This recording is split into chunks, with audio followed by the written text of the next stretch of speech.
Hola, muy buenas tardes y bienvenidos al webinar de Igenomics de cápsulas de fertilidad. Vamos a esperar un poquito a que se acabe de conectar todos los asistentes. Vamos por 26, 27, 28. Esperamos 2 minutitos porque sois muchos más.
Buenas tardes. Vamos a pedir la colaboración, lo primero, y es que nos digáis si nos escucháis y nos veis con normalidad. A ver, Laura nos dice que no nos oye. ¿Alguien más nos puede decir algo que le hemos vuelto a dar al micrófono?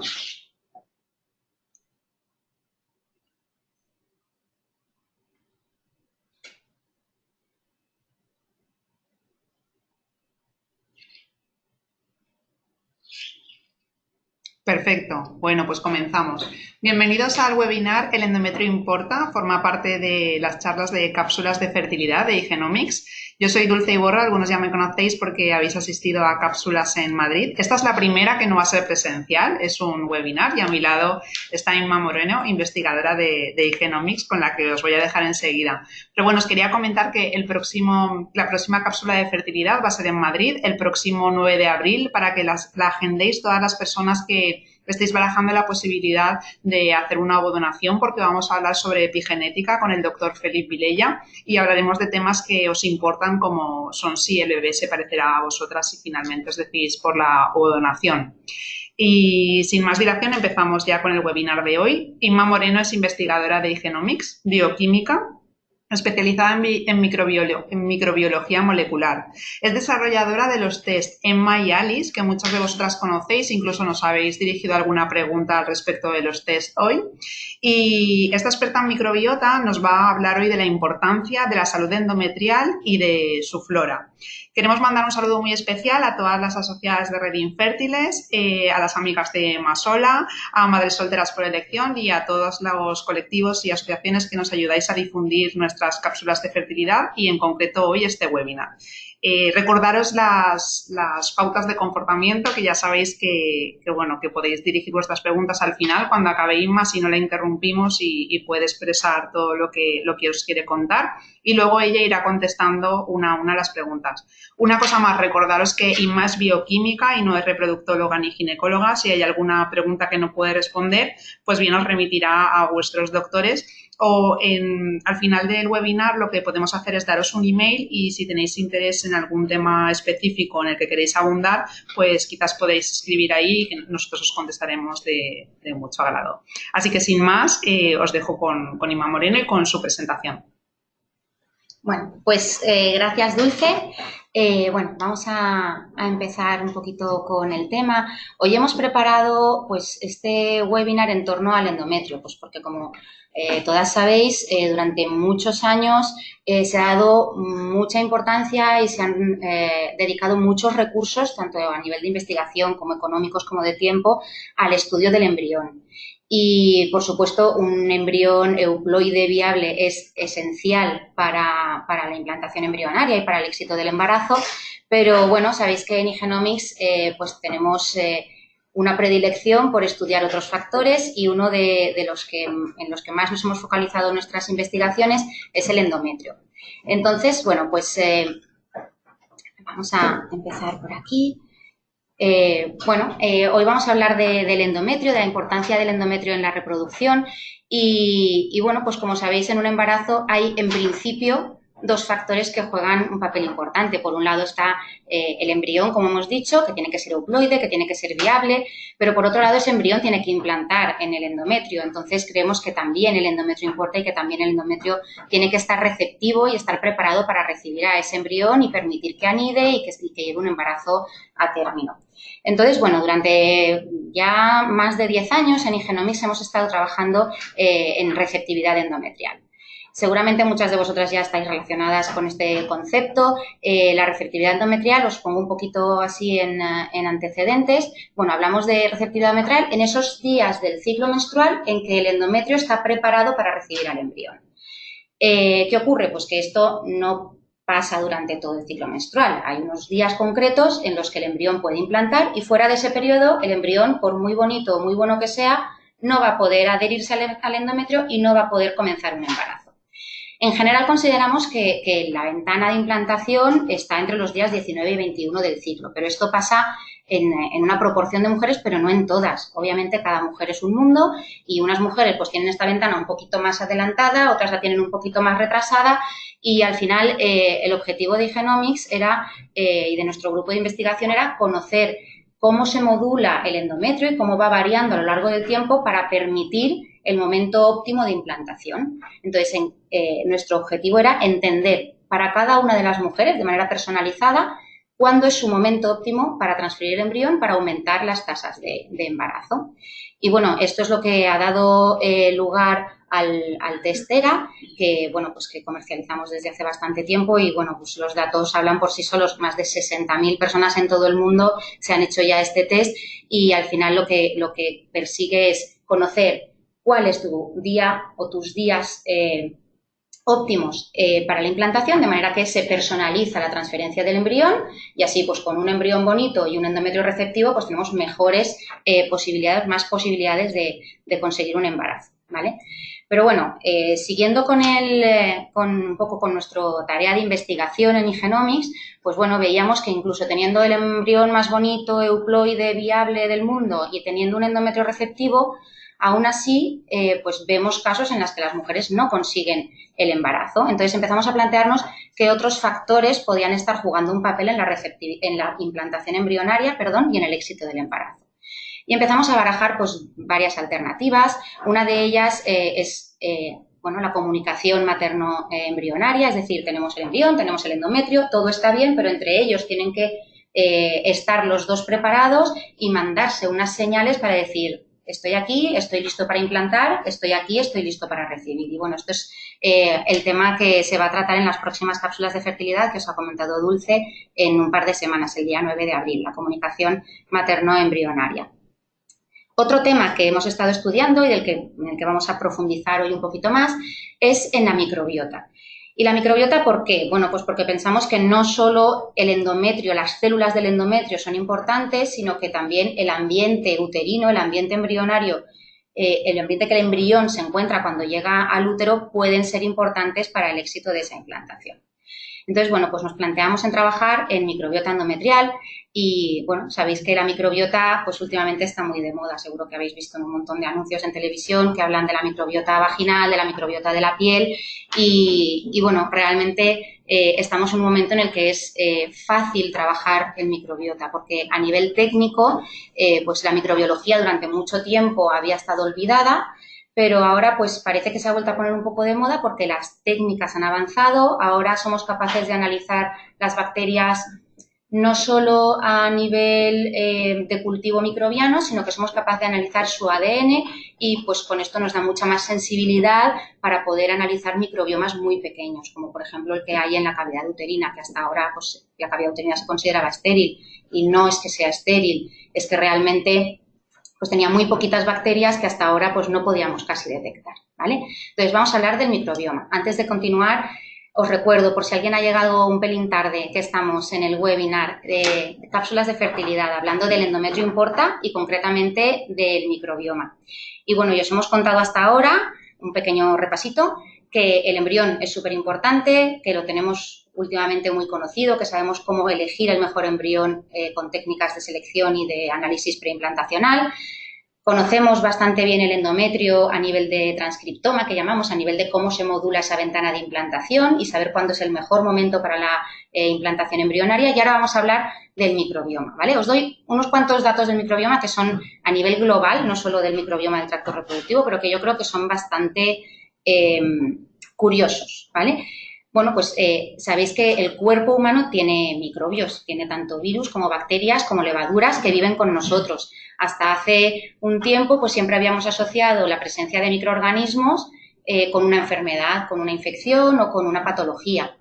Y siempre considerábamos pues, que los microorganismos eran algo malo, algo nocivo para nuestro cuerpo y que nos producía algo malo.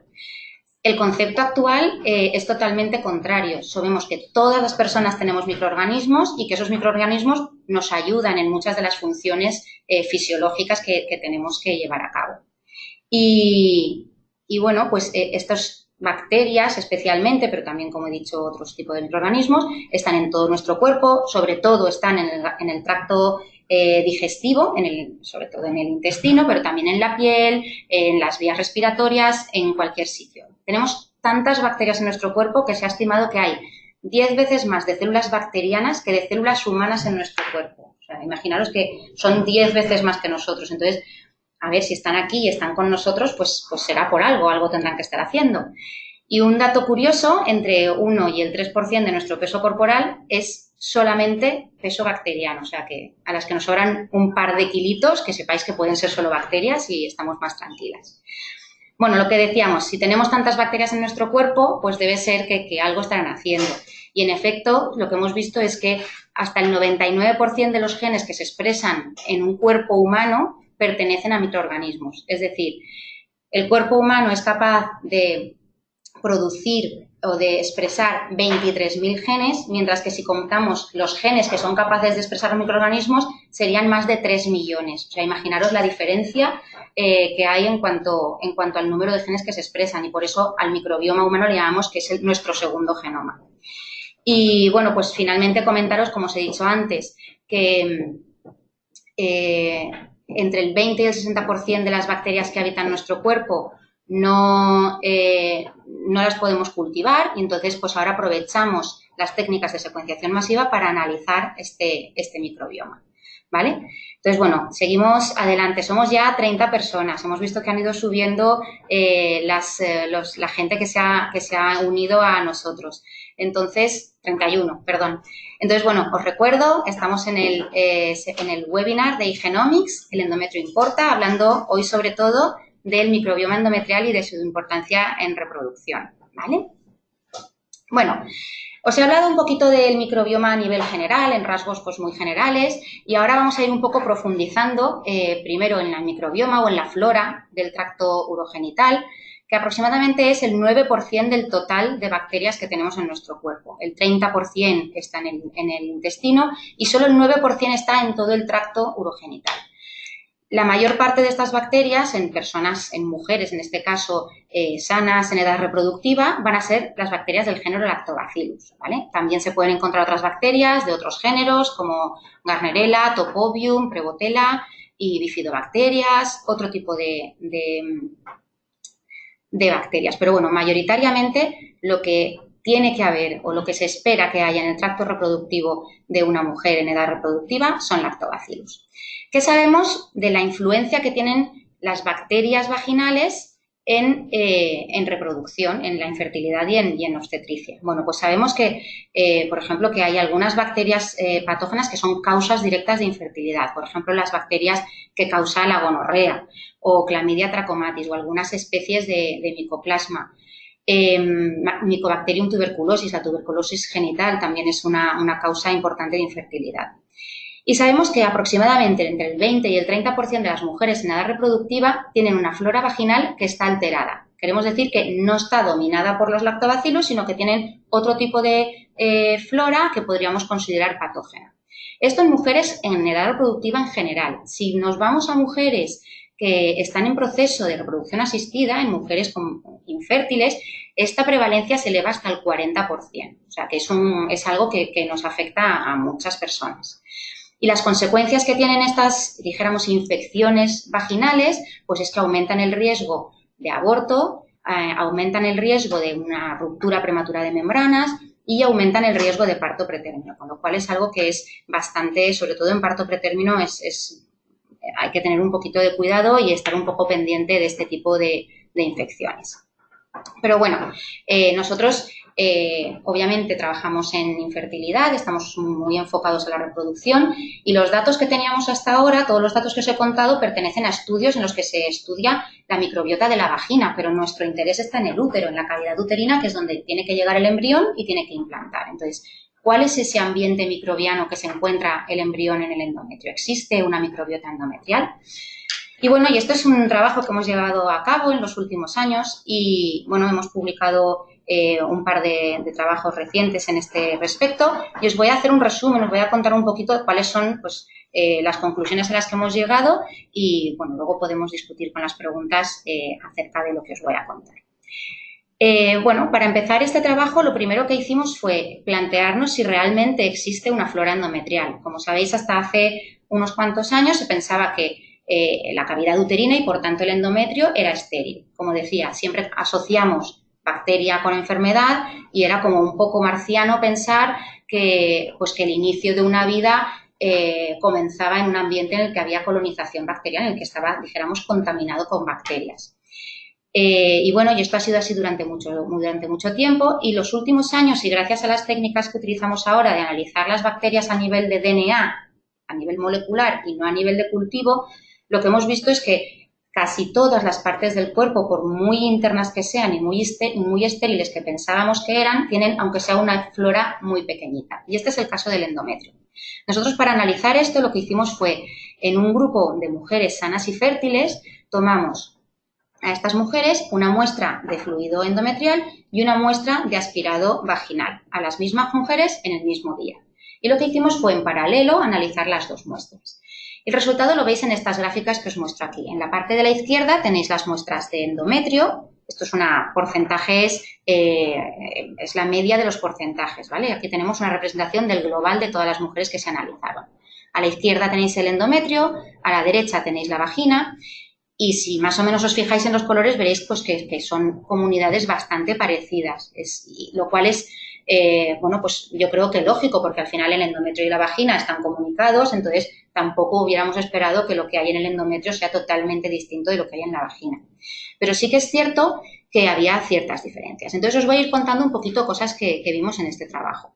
Lo primero, que al igual que en la vagina, el endometrio, la flora endometrial, también está mayoritariamente colonizada por lactobacillus en mujeres sanas y fértiles. Y esto lo vais a ver porque los lactobacillus los tenemos pintados en color azul y si veis la mayoría de las mujeres o el mayor porcentaje de bacteria que analizamos en estas mujeres, tanto en el endometrio como en la vagina, son lactobacillus. Y aunque las dos gráficas, las dos barras os parezcan muy similares, es cierto que cuando analizábamos, esto es el cómputo global de mujeres, pero cuando analizábamos mujeres individualmente comparando endometrio y vagina de cada una de las mujeres, sí que veíamos que aproximadamente el 80% de las mujeres tenían una microbiota endometrial y vaginal que era muy similar, pero hay un 20% de las mujeres que tenían diferencias entre lo que tienen en la cavidad uterina respecto a lo que tienen en la vagina, que está mucho más expuesta y que es, obviamente, al ser más externa, pues está expuesta a otros cambios, ¿vale? Y este por 20% de las mujeres es el que a nosotros pues nos sugirió el seguir adelante, en decir, bueno, si es cierto que hay una microbiota en el endometrio y que puede ser distinta a la que se analiza en la vagina, pues vamos a ver realmente qué hay ahí en cada una de las mujeres y vamos a ver si esto tiene una implicación o no en la salud reproductiva. Y bueno, para esto diseñamos este estudio en el cual, bueno, pues empezamos con una población de pacientes en fallo de implantación, ¿vale? Estas pacientes iban a realizarse una biopsia endometrial para realizarse el test de receptividad endometrial, el test ERA de nuestra compañía, para luego ir a una transferencia embrionaria personalizada. Entonces, a estas pacientes, justo antes de cogerles la biopsia endometrial para hacer el test ERA, lo que hicimos fue tomar una pequeña muestra de fluido endometrial para analizar la microbiota. De manera que, de esta forma, podíamos comparar la microbiota de estas pacientes con su estado de receptividad y una vez estas pacientes recibían su transferencia embrionaria personalizada, podíamos ver si la microbiota relacionaba con mejores tasas de implantación y mejores tasas finalmente de recién nacido vivo, que es lo que todos perseguimos, ¿vale? Y bueno, pues lo que vimos en este estudio, y esto es un resumen muy rapidín, es que teníamos dos tipos de pacientes. Mujeres que tenían una cantidad o una proporción muy alta de lactobacillus, les llamamos lactobacillus dominans, y a otro que tenían una proporción de lactobacillus más baja. Teníamos esas dos clasificaciones de pacientes, ¿vale? Al final, bueno, antes de continuar, veo que siguen subiendo los asistentes del webinar, entonces simplemente recordaros, para los que habéis llegado tarde, os hago un resumen súper sencillo. Perdonadme a los que lleváis más rato y ya os lo sabéis todo, pero así reforzamos también un poco las ideas. Estamos hablando de microbiota endometrial dentro de una de las cápsulas de fertilidad de los webinars de iGenomics con el título El endometrio importa. Y estamos hablando de cómo afecta la flora endometrial en el éxito reproductivo, ¿vale? Entonces, bueno, con este esquema que os he contado, en el cual comparábamos receptividad, microbiota con éxito de embarazo, al final los resultados que obtuvimos son estos, ¿vale? Y en esta gráfica de barras lo que os represento es las comunidades bacterianas que encontramos en la población de mujeres que finalmente, después de esa transferencia embrionaria personalizada, tuvieron un recién nacido vivo. Esa es la gráfica que tenéis, la barra que tenéis a la izquierda. En el centro tenéis las mujeres que después de tener una transferencia personalizada con un endometrio receptivo quedaron embarazadas, pero a continuación tuvieron un aborto clínico, con lo cual perdieron ese embarazo. Y en la gráfica, en la barra de la derecha, tenéis aquellas pacientes que después de la transferencia personalizada, incluso teniendo un embrión precioso e incluso teniendo un endometrio receptivo, no quedaron embarazadas, ¿vale? Si os fijáis a primera vista, lo primero que vamos a ver es que las mujeres que tuvieron un recién nacido vivo, la proporción de azul que tienen es mucho más alta. Y si os acordáis, el azul está relacionado en estas gráficas con lactobacillus, ¿vale? Si nos fijamos en las dos gráficas en las dos barras de la derecha, aquellas mujeres con un resultado reproductivo negativo, bien porque no quedaron embarazadas o bien porque quedaron embarazadas pero después tuvieron un aborto, tenían una proporción de lactobacillus mucho más pequeña y, sin embargo, tenían una proporción de patógenos del tracto reproductivo como Gardnerella, como Streptococcus, como Veillonella, que era más elevada que en las mujeres con recién nacido vivo. O sea que sí que parece que esta flora endometrial se asocia con los resultados reproductivos de las pacientes infértiles que se someten a una transferencia embrionaria. Bueno, pues con este concepto en Igenomics hemos desarrollado el test ENMA, con el cual lo que vamos a analizar es, dijéramos, el perfil microbiano total que existe en la cavidad uterina de estas pacientes que están en reproducción asistida, ¿vale? Y bueno, un poco pues ahondando en este concepto y trabajando un poco con los tipos de pacientes que a lo mejor pueden ser más susceptibles a este tipo de infecciones uterinas, pues os quiero comentar acerca de la endometritis crónica, porque es una infección subclínica del endometrio que pues mucha gente ni siquiera conoce, aunque vais a ver, más común de lo que parece. Y bueno, es una de las patologías que a nosotros nos preocupa porque es el ejemplo perfecto de lo que es una alteración de la microbiota del endometrio, ¿vale? La endometritis crónica es una inflamación que se produce en el endometrio, es persistente, quiere decir, crónica ya lo dice por sí mismo, y está causada principalmente por patógenos muy comunes, patógenos como Staphylococcus, Streptococcus, enterobacterias y otro tipo de bacterias. Pero bueno, bacterias que pueden estar relacionadas con enfermedades que todos conocemos, como enfermedades del intestino, que pueden producir diarreas, o enfermedades como los Streptococcus, que están muchas veces relacionadas con infecciones de la garganta. Bueno, pues parece ser que cuando estas bacterias colonizan el endometrio y lo hacen de una forma recurrente, se establece esta endometritis crónica, ¿vale?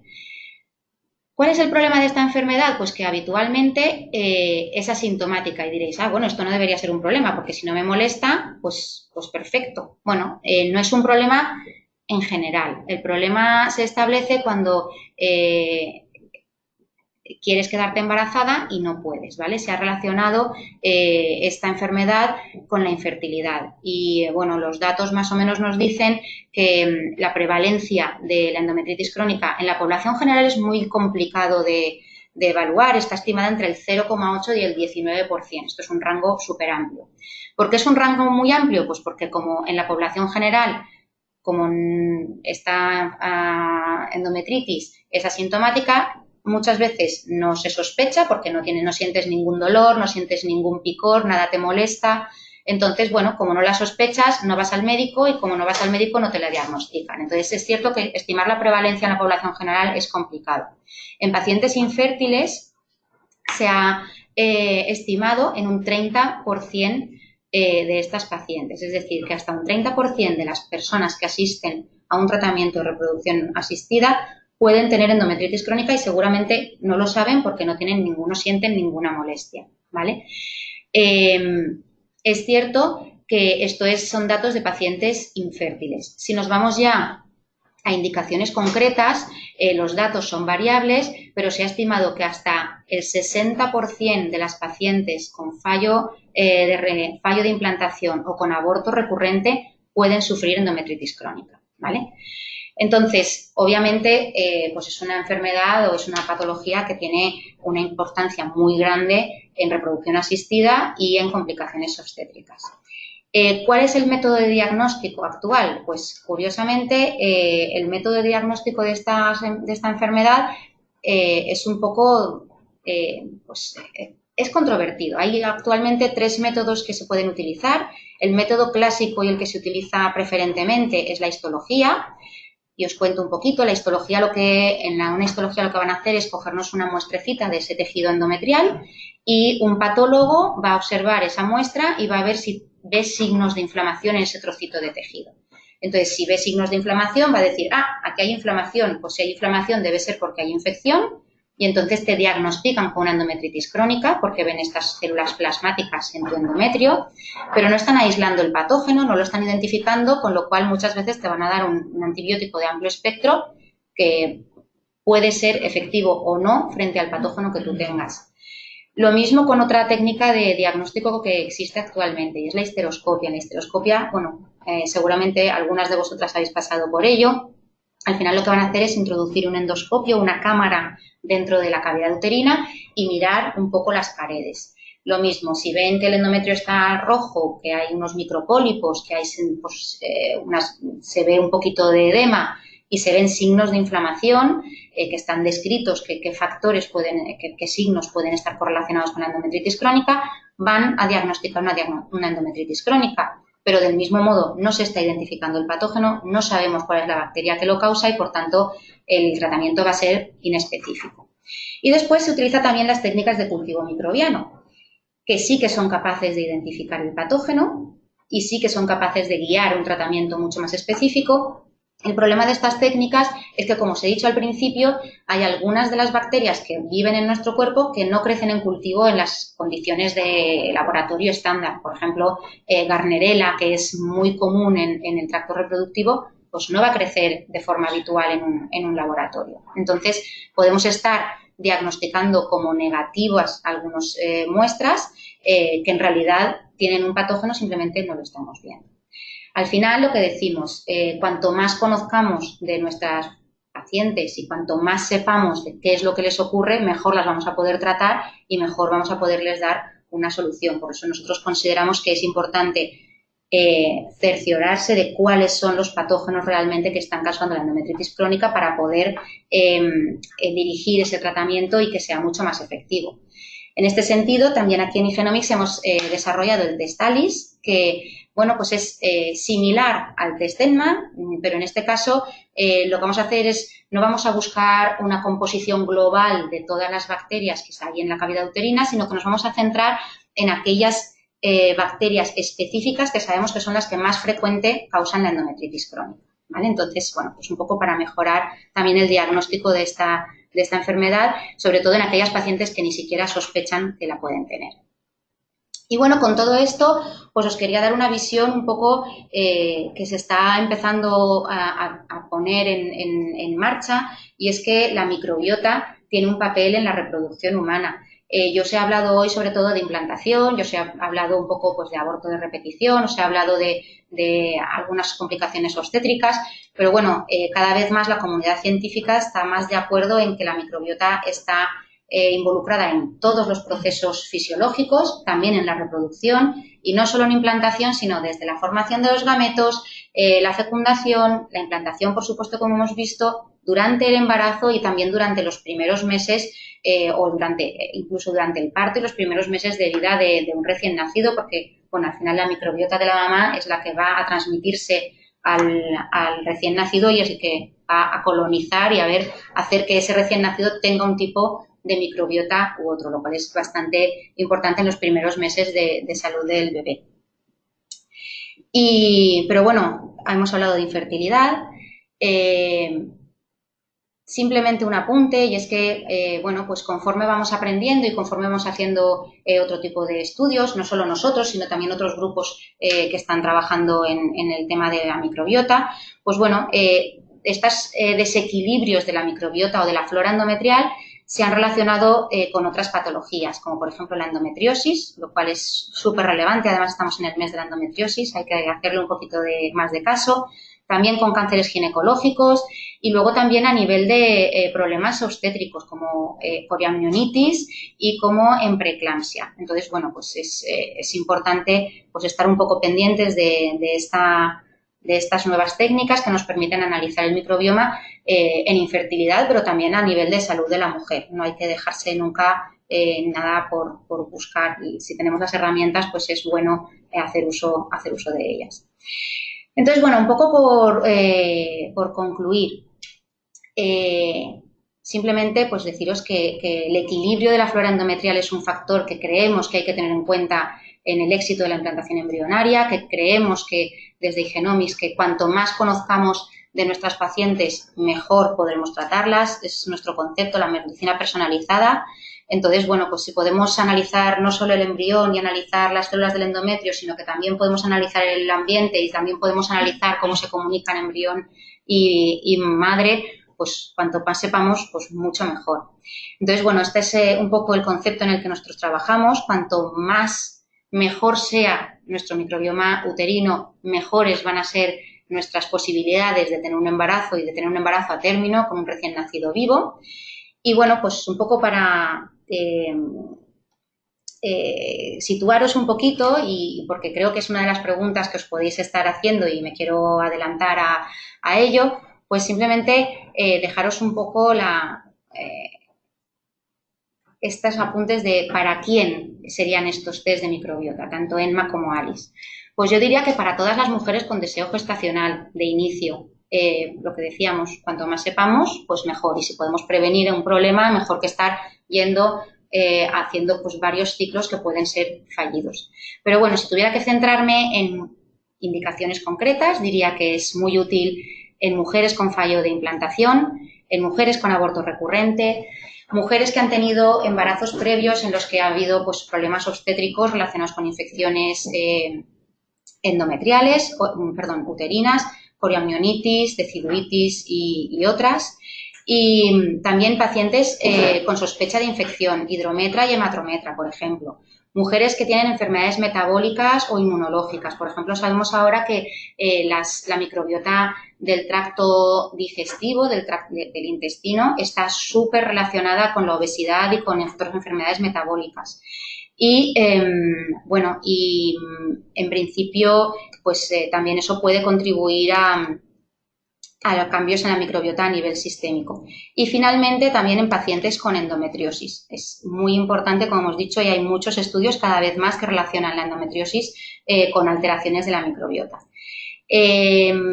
Volviendo un poco al inicio, volveros a recordar que es importante el estudio del endometrio, creemos que el endometrio también importa. Además, en Igenomics, como creemos en esta visión del endometrio, hemos desarrollado estos test Emma y Alice de manera que se pueden hacer junto con el test ERA. Es decir, que en aquellas mujeres con fallo de implantación o en aquellas mujeres que se van a someter a un test ERA y que se van a tomar la biopsia para ese test, con el mismo trocito de muestra, con la misma biopsia, no hace falta tomar otra biopsia, no hace falta hacer otra consulta con el médico, en el mismo trocito de tejido que os van a coger para el test ERA, podemos analizar Emma y Alice. De esa manera, pues lo hacemos todo mucho más completo, mucho más sencillo, intentando minimizar también las molestias que le causamos a la paciente. Y bueno, más o menos hasta aquí es hasta donde os quería contar hoy. Ahora me vais a poder hacer las preguntas que queráis y espero saber responderlas. Simplemente recordaros que había un webinar, hay una cita en Madrid, en Hub Madrid, el día 9 de abril, en la que el doctor Felipe Ilella va a hablar sobre comunicación materno-embrionaria, que va a ser súper interesante, así que si os interesa, por favor, no os lo perdáis. Creo que además de ser presencial en Madrid, también se va a grabar, con lo cual las que no podáis asistir de manera en directo, siempre lo podréis ver si os registráis en el webinar. Y bueno, pues con esto, en principio, daros las gracias por asistir a todas y a todos y bueno, os dejamos, vamos a resolver ahora las preguntas desde aquí. De todos modos, si hay alguna pregunta que no nos dé tiempo a resolver, si hay algo que es algo más personal que a lo mejor no queréis preguntar desde aquí y que queréis pues un poquito un asesoramiento un poco más pues más personalizado o cualquier cosa, os dejamos esta dirección de correo electrónico supportspain@igenomics.com y ahí podéis pues empezar a mandarnos vuestras preguntas e intentaremos responder a todas. Las que no dé tiempo hoy, intentaremos responderlas por mail para que nadie se quede sin su información. Así que, bueno, pues muchas gracias a todas por vuestra atención y empezamos, si queréis, con las preguntas. Yo estoy aquí de nuevo. Inma, ¿qué te parece si escribimos el email para que no haya ninguna duda de cómo se escribe? Sí, lo tenemos aquí escrito, es supportspain@igenomics.com. Vale, pues tenemos la primera pregunta. ¿La leemos? Venga, sí. La leemos. A ver si la podemos ver completa. Sí.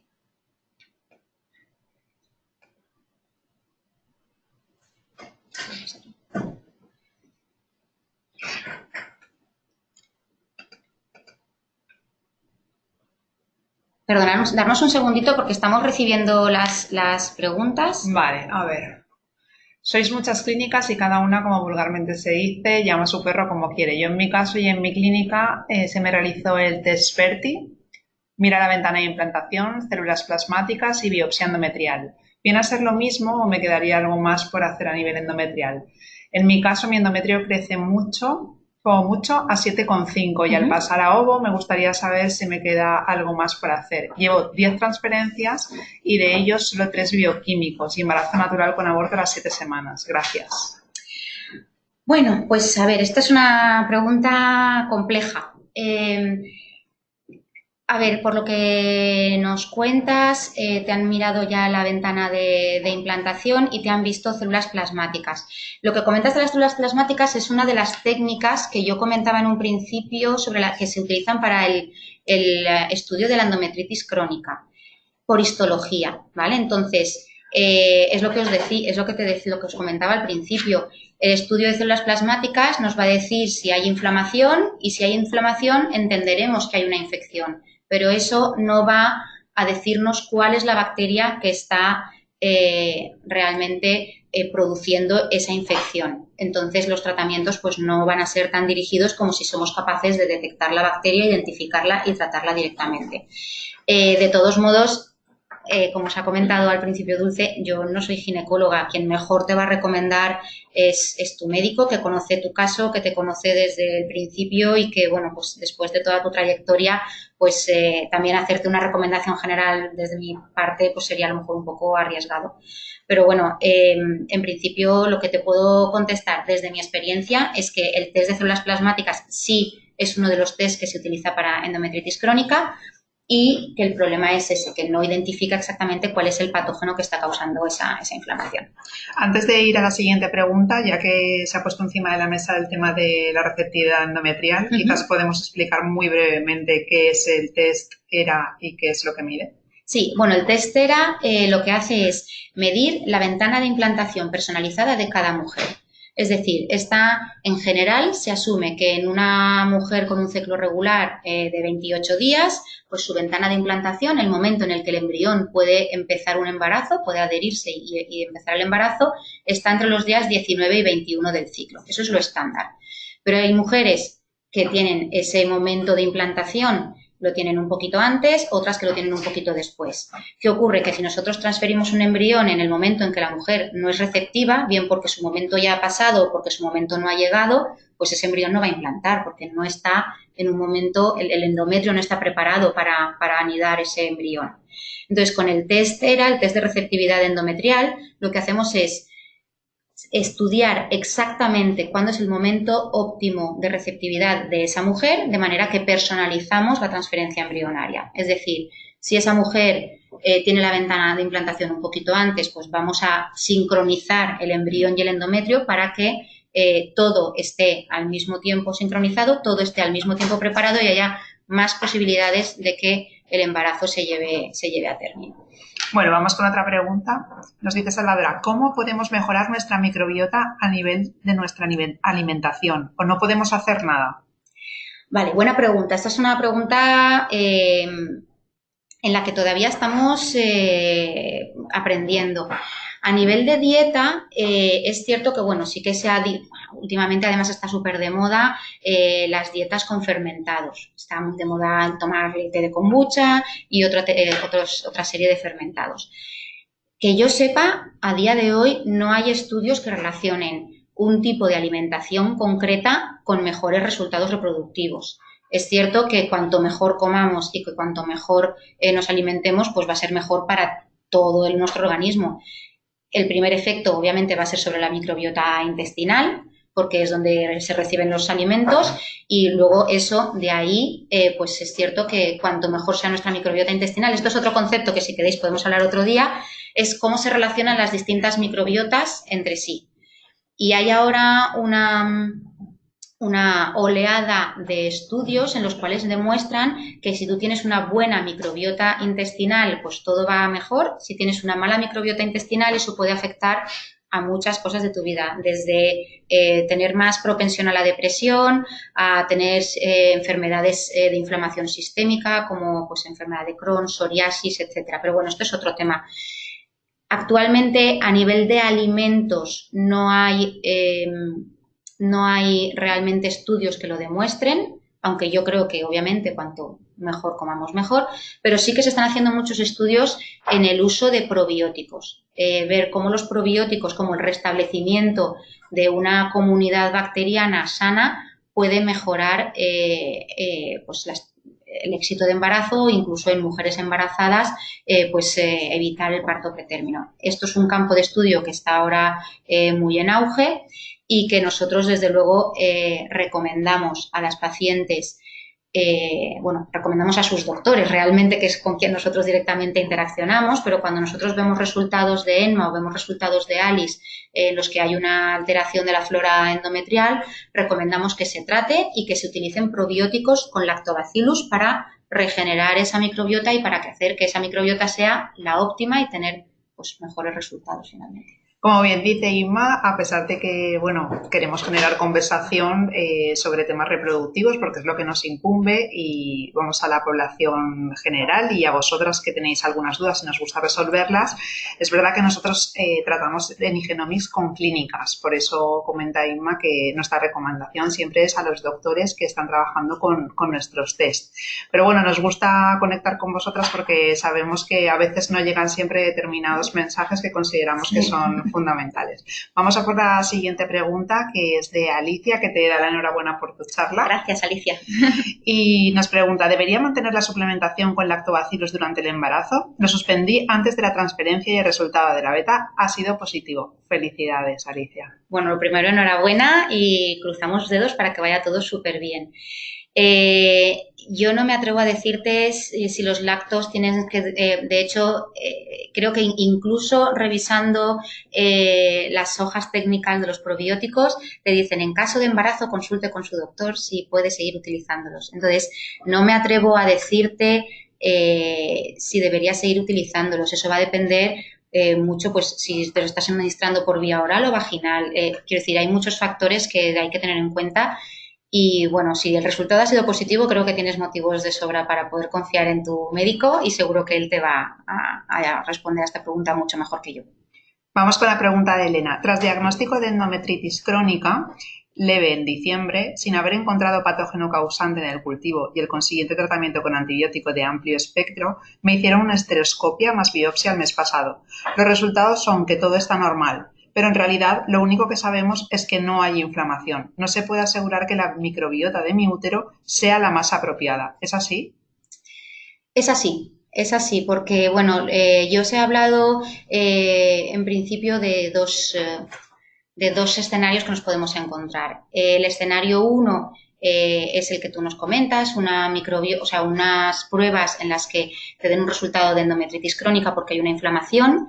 Pero la endometritis crónica está causada, como os decía, por una serie de patógenos que son los que casi siempre causan la endometritis crónica. Sin embargo, puede haber otras alteraciones de la microbiota endometrial que no sean endometritis crónica, pero que de hecho no sean que tienes un porcentaje de lactobacillus alto.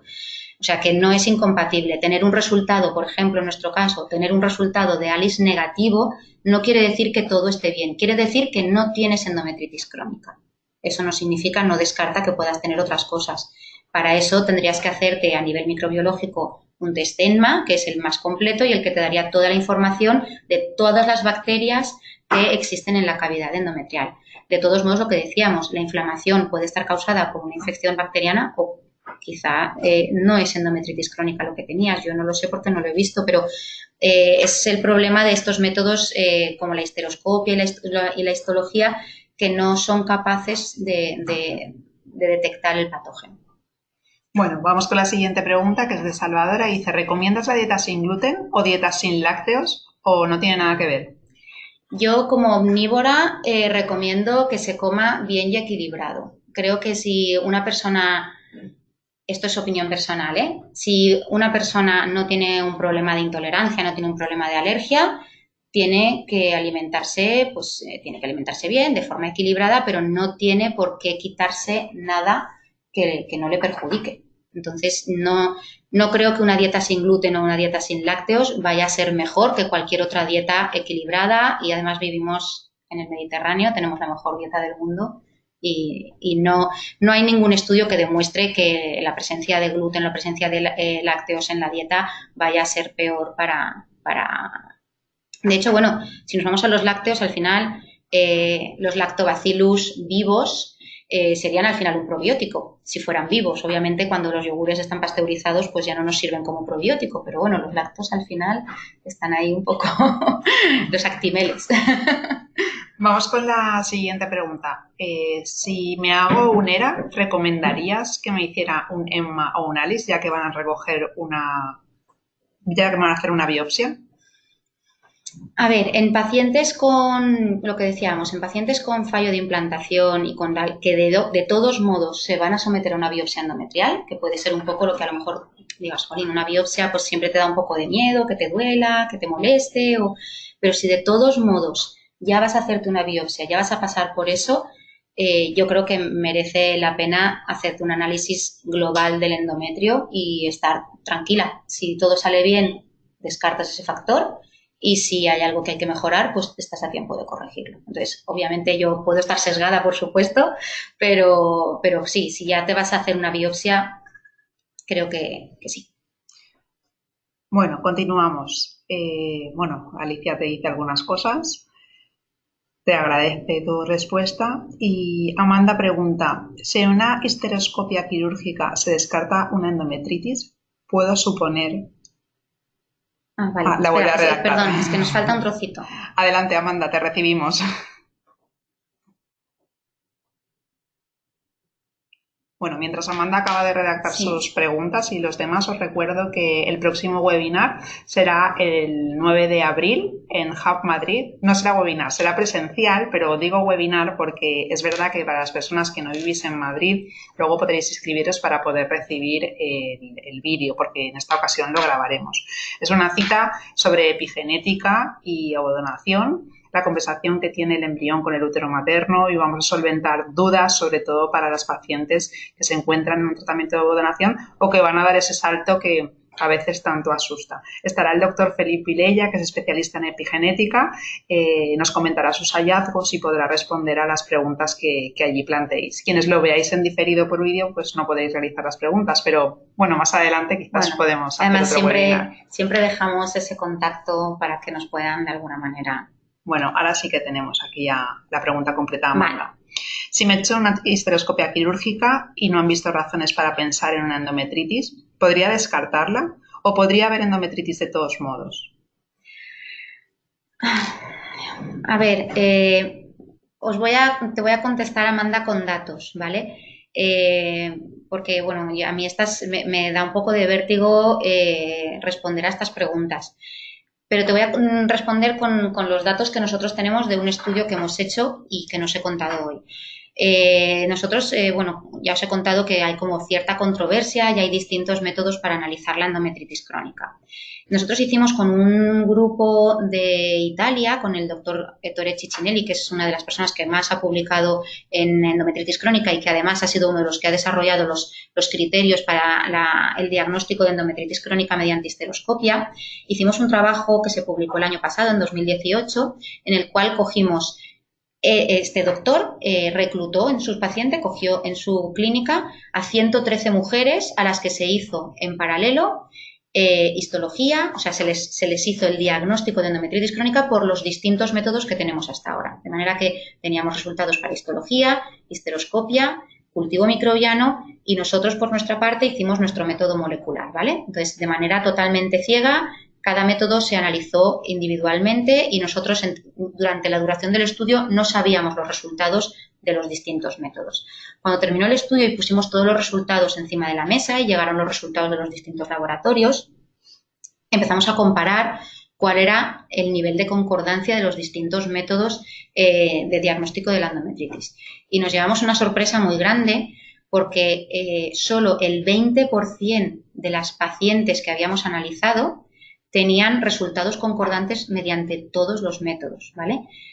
Poniendo aparte nuestro método, porque tampoco quiero decir, vamos a quitarlo del medio, y considerando los 3 métodos clásicos, histeroscopia, histología y cultivo microbiano, lo que vimos fue que de las 65 pacientes que finalmente tenían resultado para los 3 métodos, solo el 20% de ellas, solo 13 de esas pacientes tenían 3 resultados positivos o 3 resultados negativos. En el resto de pacientes era totalmente discordante. Podían tener histerología positiva, histeroscopia negativa, cultivo positivo, o sea, era totalmente discordante. Entonces, es cierto que bueno, va a depender mucho de quién haga la histeroscopia, de quién mire ese útero y de quién esté analizando esas imágenes, pero ya te digo que son métodos que son subjetivos y que, bueno, que nosotros creemos que hay otros métodos mejores para analizarlo, pero desde luego no quiero decir de ninguna manera que tu médico haya cometido un error, porque yo ni lo soy ni tengo las pruebas para poderlo valorar. Pero sí que es cierto que son métodos subjetivos y que muchas veces incluso en la misma mujer distintos métodos dan distintos resultados. Silvia dice que muchas gracias por toda la información, que le ha servido de mucha ayuda y que gracias a tu participación y los datos estás ayudando a mucha gente. Pues muchas gracias. Gracias a vosotras por vuestro interés, que al final a nosotros lo que nos mueve es el poder solucionar problemas y el poder ir avanzando en todas estas cosas, y sobre todo para mí, que trabajo en investigación, pues es un estímulo continuo. Dice que es un proceso muy largo y doloroso, pero gracias a estudios parece que se puede. Sí, se puede. Sí, se puede, claro que se puede, sí.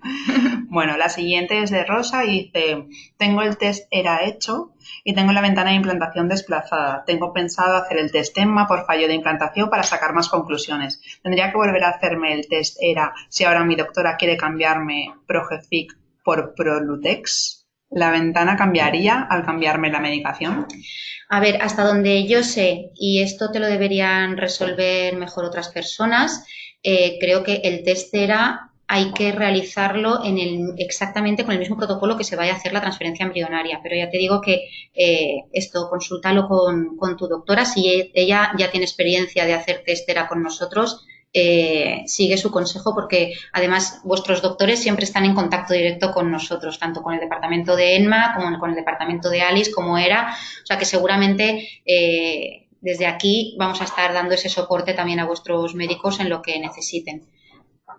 Salvadora dice que muchas gracias por estar ahí investigando. Ay, gracias a vosotras. Y Amanda también. Es un placer, es un placer. Te lo agradece. Bueno, pues hasta aquí todas vuestras preguntas.